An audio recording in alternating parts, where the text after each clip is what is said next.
Okay, shalom, shalom, everybody. I have a very special guest with me today. Her name is Ashley. I won't be revealing her last name, but Ashley is been working very, very tirelessly and actively throughout Canada, exposing child sex trafficking in Canada and in the United States. In fact, she's in Ottawa right now, which is the capital of Canada, literally standing on the steps of the Parliament building, which she was doing earlier. Where she made a video sort of describing what she's doing and what she's organizing. I've known Ashley now for a few months and have been in contact with her. So without further ado, I'm going to hand things over to Ashley. And I'm going to ask Ashley if you could first just sort of give an introduction of who you are and sort of what your background is and what got you into this whole activism against child sex trafficking to begin with. Hi, Daniel. My name is Ashley Smith. I'm currently, like you say, in Canada. My background is I went to university for business and computer science, but I was a mom. I still am a mom, but some things have happened, some things have transpired, and I've been witness to one of the biggest, I believe, issues affecting the planet, specifically Canada, the US, Australia, the UK. And this is the child abuse. I came into this through my children, through witnessing their disclosures of abuse, through witnessing physical changes within them, and then the attempt to get help. And this is where I got the biggest wake-up call of my life, because you believe that the courts are there to support you. You believe that the police are there to do something about these issues. You believe that the child protection agencies are there to protect children, and it couldn't be any further from the truth. As a society as a whole, we have these understandings of how these things work, and it isn't until you are in the middle of it that you are met with a very stark and very disturbing reality. Right. Right. So you, and I know you don't want to name names, but you personally have had to deal with this as a mom, where you've been on the raw end of both the police and the local government, basically taking your kids away. Absolutely. In fact, they removed them due to the fact that I was collecting evidence. I had police threatening me. I had it recorded. When I presented that to the Office of the Police Commissioner, they refused to review the evidence. I've been destroyed. I have some videos on a YouTube channel called Ashley's Army.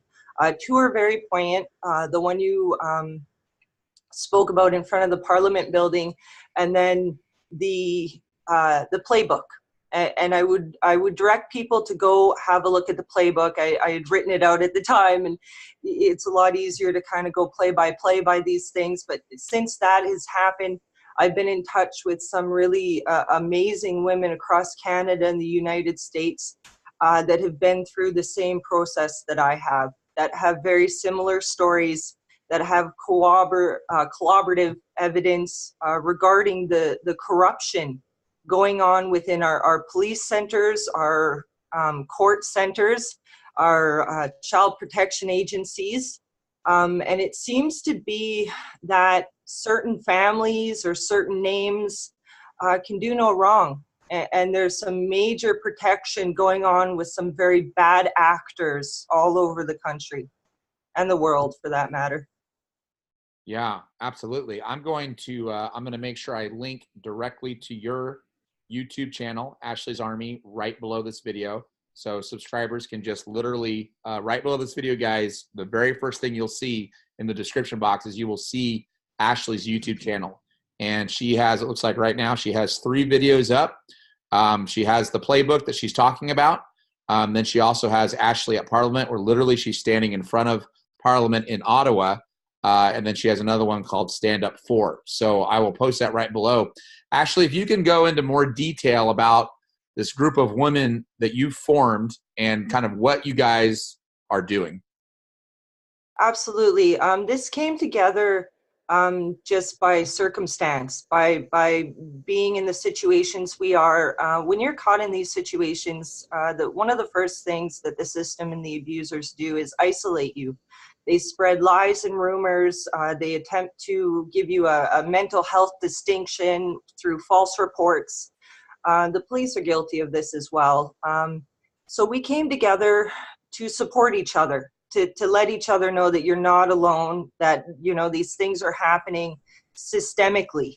And there's a playbook to it, really, that, you know, they have a certain handful of plays that they put into place in these situations when they're trying to cover up sexual abuse and or propagate it.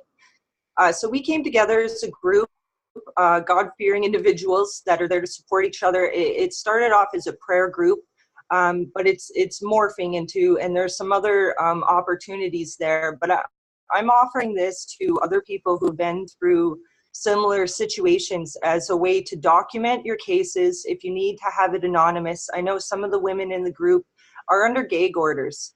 Some of them have already been fined. They risk jail just speaking about their stories. So this is a place that you can go to document your evidence, document your cases, find others like you, take part in prayer. And like I said, there are some possibilities going forward of having a group of researchers to really start digging up corrupt officials, corrupt names, putting pieces together and uncovering these networks for what they are. Do you have an email address that people can reach you at that you're willing to share publicly? Absolutely, absolutely. I would direct people to voice period for period the period voiceless at outlook.com. Okay, and you can email that to me, or I can get that. We can also put that right below the video as well.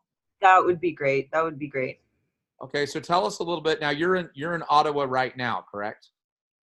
Yes. Okay, yes. So tell us a little bit about what you've been doing in Ottawa.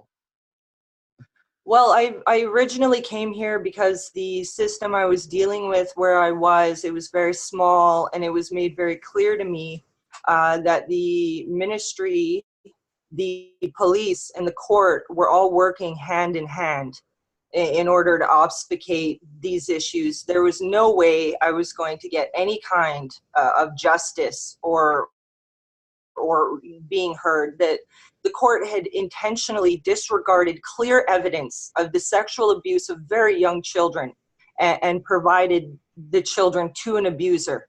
And the whole system was cooperating. So I came here, I submitted a statement of claim and a 300+ motion report to the federal government, which they won't touch, and a constitutional question questioning the police power, the illegal police power of child protection agencies, how they can come into your home, take your children. They don't need a warrant, they don't need any evidence, and this was put into place in order to protect children. So if there was an emergency, that they could step in and protect them, but it's been used to take children that are not in danger and to put them through a system. This is one giant money-making, money-marketing scheme, really, that our governments are engaged in across the world, where children have become a dollar sign. Right. Yeah, it's definitely that way in the United States, where literally Child Protective Services, CPS, they are paid a subsidy from the government for every child that they take out of a family and put into another either foster care system or adopt a family or whatnot. They're paid to do this. And so there's a lot of love for money that has been driving I just interviewed a lady named Heather Michelle in Ohio, who literally, she had her 17-month-old baby who was abused, totally molested because of this wicked system. Are you comfortable with me sharing with people what province you're from in Canada? I won't share your town, but what section from Canada that you're from? Well, I'm originally from Ontario. These things happen in British Columbia. British Columbia. So, guys, if you remember, I did a whole story about the child sex trafficking that's been going on for actually decades in British Columbia. But, I don't want to reveal Ashley's location, but like she said, she was in a much smaller town and area where she really didn't feel like she would get the resources and help. So now she's gone to Ottawa, the capital of Canada. Ashley, do you think that in these smaller towns and villages that the satanic pedophiles sort of take advantage of how limited the resources are for people like yourself. Absolutely, absolutely. And this is across the board. Like I said, I have evidence on multiple rings across the country. And the interesting thing is when you really start digging into it and come up with the names of judges and police officers who've been threatening people, the names are interesting. It seems to be that there is a lineage, and I know this sounds, people woo-hoo, and there's a bloodline connection to that. These families that have been propagating these types of behaviors have been doing it for a very long time, and they've set up shop all over the world, where these things happen, not in a vacuum, and there are connections to royalty. There are connections to politicians.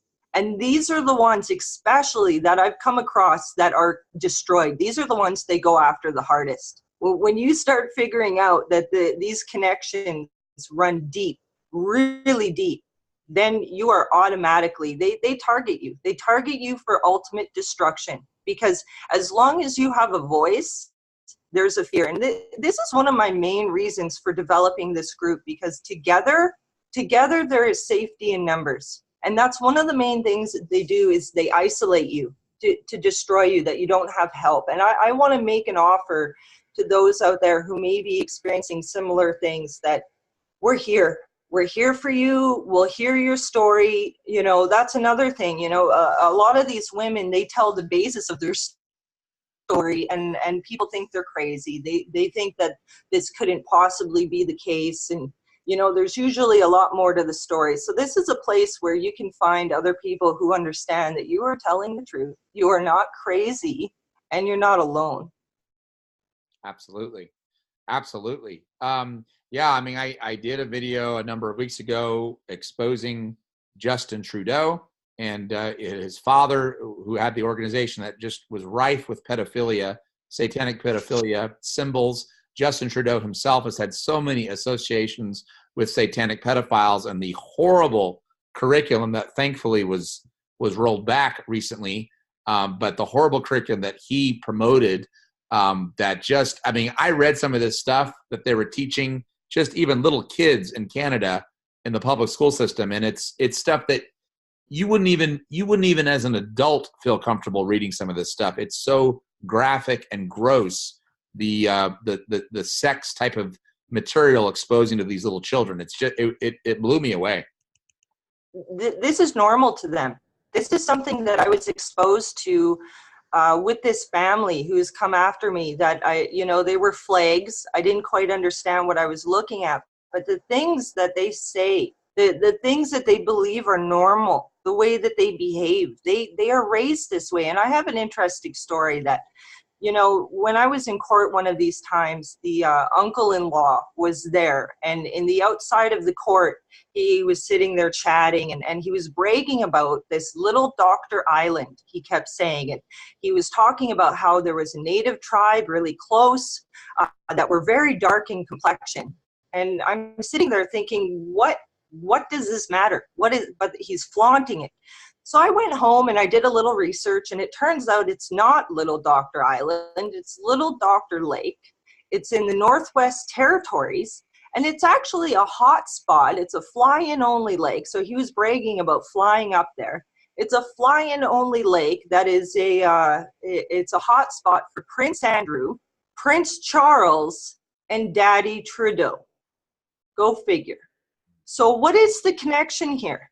That this man, these people who are abusing my children, are frequenting a place that Prince Andrew goes to, who also frequented Little Epstein Island, Little St. James. What are they doing in these places? What is going on? There's also a picture of this man who is bragging about this, tying a rope around my youngest arm. He was only about 1.5 at the time.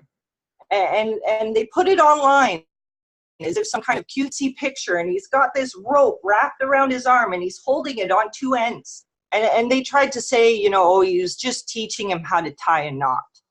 It was thick, thick rope. What are they telling the other people in their group?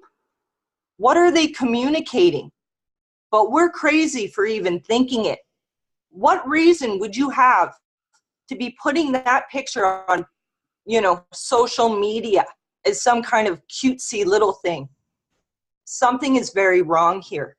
And our children are in danger, and people need to wake up to the realities of these things, because it's not going away until we face it off. And there's one other thing I want to say is, ever since that I've been pushing this issue, I've noticed that the media are reporting a lot of the native apprehensions, and they're purposely dividing the population, attempting to say, this is a native issue. This is not just a native issue. I'm not discrediting their struggle, because it's absolutely true. But what I'm saying is, it's being propagated in a way to divide people, to provide part of the truth. There was an article that was put out in September, and it was reporting on a coroner's report out of Ontario. And it was a coroner's panel. There was 12 kids that died in care that they were looking into. 8 of them were suicides. Right in this coroner's panel, it reports that the children had been trafficked or were at risk of being trafficked. This is in September. This is what they are flaunting right in front of your face, that while these children are in their care homes or their foster homes or their group homes, they are being trafficked. They're being trafficked by our governments, and that's what they're hiding. The media will report on these people trafficking. Oh, look at this human trafficking report, and look, this man was selling women, or look, we're doing this bust, and we were catching these men trying to connect with underage girls on the internet. What they're not telling you is that your governments are engaged right now in the sex trafficking of children. Unbelievable. It's a systemic problem. It's going on, of course, all over the world, but we're specifically talking about Canada and the United States for that matter as well. I was just listening to an interview that Liz Crokin was giving, where she was talking about children not only being carried on these private jets, but also literally they're putting children into shipping containers. And there are literally high-ranking officials at these different ports, both in Canada and the United States, and they know about this. They're in on it. They're getting kickbacks and paid for it, and they're literally putting children in shipping containers. Guys, if you're watching this, it's about time we wake up and we actually use our voice, we use our actions, we do something. The child sex trafficking that's going on is the single most important issue that we could be talking about right now. I can't imagine anything more important than our own children. And here, I have a young lady here from Canada who has been very personally affected by this because her own children have been taken from her. Ashley, how long have you sort of been going through this struggle of, both your children being taken and you fighting this battle against these pedophiles in Canada? My youngest son was 6 weeks old when my older son, who was just over 2, showed me with actions and little words what had been happening to him. And I couldn't deny the truth anymore. I couldn't deny what he'd been trying to tell me, because you don't want to go there. You don't want to believe it. He made it very clear what was happening to him. I escaped. I was forced back into that situation. And from that point on, the father of my youngest was given access at that time to a 6-month-old baby, to a baby. For 2 more years, I had to witness how my child would be returned to me. Sometimes it would only be a couple hours, and he would come back with rips in his foreskin, with his anus dilating. And I'm sorry for getting so graphic about this, but immediately people think, oh, you must be out of your mind. No, this is what I was seeing. How can you deny what you're seeing? So these are the things I was documenting. This is why they stole my children, because beyond a shadow of a doubt, they're hiding something. So for 2 years, I went through this. And about 3 months ago, after I was given, the full custody of my youngest was left in my care. But the father was now given unsupervised visitation. Not that the supervision mattered. It was his family supervising. They were all perpetuating it. This happened in court. Within less than a month, the ministry swooped in and stole my children because they were attempting to oversee a judicial order, because they were helping to propagate the abuse of my children. And on top of it, this is how disgusting this is. So my youngest, my oldest son, who had disclosed these things to me, I was able to get him safe. And because he wasn't his son, he'd only known him since he was about 7 months old. I was able to get him safe. And he had not had to be around this person for 2 years. When the ministry took my children, they gave them both to him and his aunt. A child who had been safe for 2 years. Oh, it gets worse. It gets worse. Because before this happened, the ministry was threatening with taking my children, this, that. They forced me, through threats, to put that son in a daycare. And he started coming home telling me about things happening at that daycare that would sound absolutely unbelievable to most. This is the daycare the ministry had me put him in. This is how they operate. It's not a joke. It's not crazy. It's not a lie. This is what they are engaged in. And some areas are worse than others. Don't get me wrong. They seem to have this one town totally in cahoots in every way, shape, and form. And it is a lot of old blood, really, really old blood. But these things are very real. And they stole my children because they were speaking to me and I was documenting evidence. So they not only took them to silence me, they took them to silence a 4- and a 2-year-old, to indoctrinate them into their system of cruelty and absolute destruction. This is real. This is so real.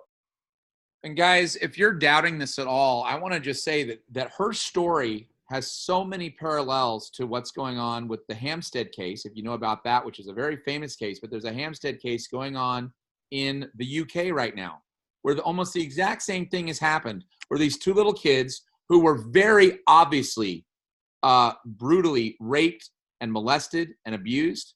And what does the UK government do?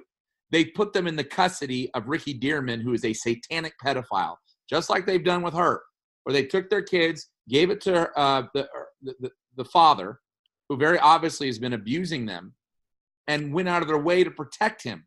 And this is going on and on and on across country after country, across the world. These satanic pedophiles operate this way. Now, can you answer any questions along the lines of the father of your children? Did he have any connections with the local government or with these satanic pedophiles as to why they were specifically trying to protect him and help him, or can you share anything about that? Father of my youngest, not father of my oldest. He was about 7 months when I met him. When I first met him, his mother bragged about how his father, who had passed by this time, was a blue blood. And she was very dysfunctional herself, very much an abuser, but she would brag about them being a blue blood. And I, at the time, didn't quite understand. And he made a couple mentions about being a Mason, and then would retract it and, oh, I'm a stone Mason, and this and that. There was some really weird stuff that I should have picked up on, but clearly God had a plan for something else. And once this all happened, I actually looked into the last name and the bloodline, and these were people who were given Ireland to run in the 1400s. They were the bankers, they were the money lenders, they owned the property. When their kingdom subsided, they then moved back to England and bred into one of the king's lines at the time. So yes, this family is connected heavily to royal bloodlines. And the mother was stalking me for a time. He would threaten me. These things I would report to the police, thinking at some point someone has to do something. And all they would do was run to them to tell them what not to do, to tell them what I was recording, what evidence I was gathering. At no point did anything actually get recorded. And when I attempted to get my evidence from the police, a FOIA request, Freedom of Information Act, of the reports of sexual abuse I had, once my son was returned to me out of it, he was gone, completely gone, would not wake up. Long story short, it was horrific. Took him to the hospital, reported it to the police. They wouldn't give me my files. I have the document where it says that we cannot release information on an active investigation. So not only are they not actively investigating the pedophilia, but they're refusing to release records that would indicate that they are guilty of not investigating pedophilia on babies. Babies. Unbelievable. So yeah, there's some major connections there. How long are you planning to stay in Ottawa, or what's your next step in Ottawa and what you're doing? Not sure. Again, this is God defined and godly led. What He needs me to do, I will do. How this turns out, what area it goes in, where this develops, it's up to Him. You know, he's been the guide here that has thwarted a few attempts on my life that, you know, that I'm listening. I'm listening for where He needs me next.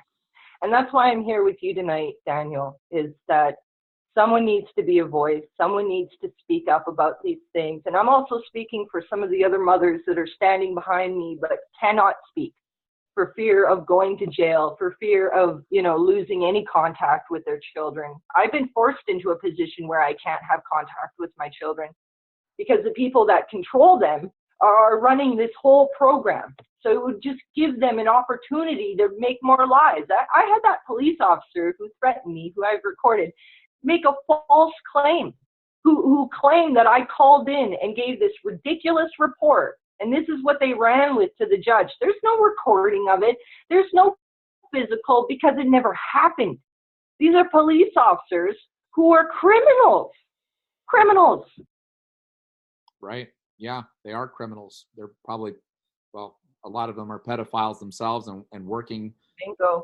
We have that thing in the United States too, where we have police officers who are pedophiles. We have judges who are pedophiles. It's on all levels of city and local and state governments. It's an unbelievable and huge swamp that is heartbreaking and horrible. And yet I'm so happy to hear that you have formed this group of mutual support. I know with me running my own, we have our own little nightly prayer meeting where we meet every single night to pray for each other, lift each other up. It's become absolutely essential just for me. And I'm not necessarily an SRA victim or anything like that, but just with my reporting and everything, I need this group just to help me praying. So you have this group as well. How long have you had this group going? Well, the prayer meetings have been taking place. It was taking place on a different format for quite some time. This format we've had up and running for a couple weeks now, so we're getting the hang of it. Again, depending on the information that comes in, the influx, the need will depend on how things operate in the future, but I wanted to offer that opportunity. Again, like I said, from the stories I've heard and from what I've already, you know, gathered, is that even some of these people don't understand how big what's really happening. And when they come around other people who are in it, they realize sometimes what they saw, what they didn't understand, and what was really going on. So I just want to offer that place to others that may feel completely isolated, that may be at the brink of losing their minds, legitimately, that there's a place that we're here. And, you know, there's opportunities for documentaries going forward. There's opportunities for heavy digging on the research on who these people are connected to. I've seen court orders from judges where the mothers are no longer allowed to take their children to the hospital to see a doctor, who are no longer to speak to the teachers because the teachers were reporting disclosures at school and they were documenting it. So the judge goes ahead and makes a court order that, no, you can't talk to the teacher anymore. This is how bad it is. This is how thick this cover-up goes. Yeah, guys, do not let the enemy isolate you. Make sure you're always getting together with other brothers and sisters in Christ and Messiah, and you're supporting each other, because that's what they try to do. They try to isolate you. They try to make you feel like you're alone, and then they try to get you. So make sure that you're never, ever isolated. Like I said, we're going to have Ashley's YouTube channel and her email address right below this video. I've had a lot of subscribers who say, oh, how can we help? What can we do? Well, here's a way you can help. Here's where you can do. You can contact Ashley, and you can offer, and you can help, and you can maybe offer your assistance to what she's doing, because this is a massive undertaking that she and the small group of women are taking on. So Ashley, I'm not sure if I've asked the best questions on this interview, but I want to make sure that I give you free reign to talk about anything, any subject about what you want to make sure is communicated. I have 60,000 subscribers, so I want to give you another opportunity to speak about anything that you might want to still cover. There was a couple of things. I do want to bring this back, and why I'm on your channel is that this is a spiritual battle. By and by, through and through, this is a spiritual battle. And those of us who have come across these things have come across it for a reason. You know, God is choosing all kinds of people to play a part right now. And it's time to act. It's time to play that part, whatever that may be. No one knows except you and God. That's between you and God. And there is a definite division between the wheat and the tares. And I don't know how that's going to turn out. I don't know what that's going to look like. You know, the Bible doesn't paint the best picture of what needs to come to pass before we get ourselves out of this. But it's so important. It's so important. And the fear, you got to let go of the fear. There are so many people in the system, teachers, doctors, social workers, police, that know about this. They've seen this. They've seen things. And they're afraid. They're afraid for their families. They're afraid for their jobs. They've received phone calls to be quiet. However it may be, it's time to step out of that fear. It's time to speak. It's time to tell the world what you have seen. This material world is not who we are. And if you're afraid of losing your house and your car and your reputation and any of those things, then get ready to lose it all. It's time to put that to the wayside and stand up for what is real. And that's what time we're at. Absolutely. Joshua said it the best, where he said, if you try to seek your life, you're going to lose it. But if you lose your life, you'll find it. So if you're worried about your reputation or your household goods or whatever, then you're going to get it all taken away eventually anyway. I totally agree with what Ashley's saying. And now is the time. You don't worry about the outcome. You worry about what's right to do. What's right to do is to defend these little children. What's right to do is to expose these satanic pedophiles, regardless of what happens to you.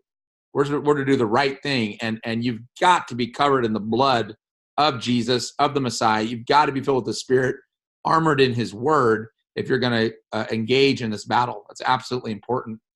Thank you, Ashley. You said you had a couple things to talk about. What was the other thing? I think that was it. I think that was the generalization, and just that there is a lot of distractions going on right now. There are a lot of programs being played out by the media and the governments. There's huge divisions in all kinds of ways, whether it be this group against that group, or that we have to come together. We have to come together and realize no more of this. And when you start being pulled in one direction or the other, take a step back. Don't get pulled in those dramas, in those plays. Take a step back and listen for His word, because He will point you in the right direction.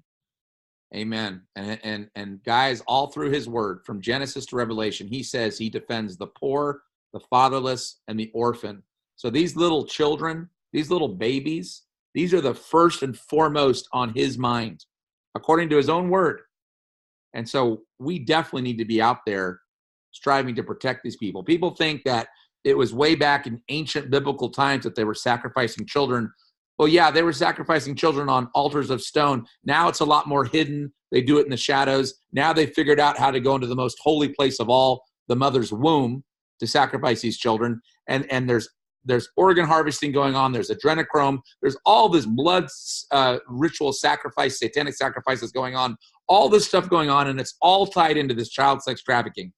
This is the single most important issue right now.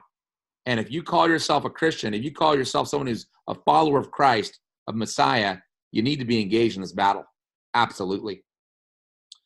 All right. Well, Ashley, I really appreciate you joining me. I'm eager to get this in front of my 60,000 subscribers, and definitely going to be keeping you in prayer, your organization in prayer, and your efforts, especially right now, as you're literally in the belly of the beast, standing out there in Ottawa, the capital of Canada. We know that they're bad here in the United States, but they're in some ways worse in Canada because you don't have all the rights that we do here as Americans, even though we're losing ours, but you have an even harder battle there. So we'll definitely be keeping you in prayer.